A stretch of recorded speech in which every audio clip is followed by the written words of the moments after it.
The squalid partygate fines and the investigation into all that just goes on and on and on. It doesn't seem to ever stop. And the Metropolitan Police have reopened their investigation into Partygate and have added another 26 fines, including Sean Bailey, who was the Conservative candidate for the London mayor. That means effectively two London mayor candidates were fined, Boris Johnson and Sean Bailey. What do we think of the high command of any party when it's subject to fines by the police? It just makes a nonsense of the idea that this is a party of law and order.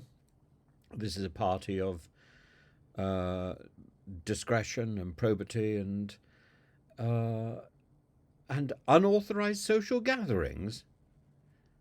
It's a chaos. If the party really wanted to stand up for order and knew that it had made a mistake, which it had, then it should have voluntarily fined itself. It should have handed the money over to the police before the police were even involved. It should have stood up and taken the penalties, but it didn't. It's waited for so much police time to be wasted.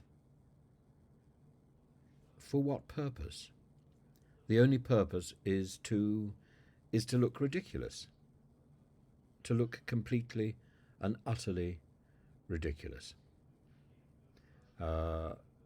Including Anne Jenkin, the wife of Sir Bernard Jenkin. The whole thing. People know that they were at parties. Is it something that you do? Is it something?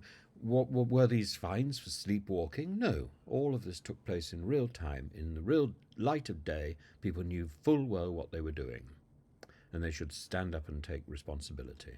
If they can't take responsibility for themselves, how can they take responsibility for the people, for us?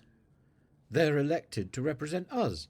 They're supposed to take responsibility for us, but they can't take responsibility for themselves. I'm appalled, really.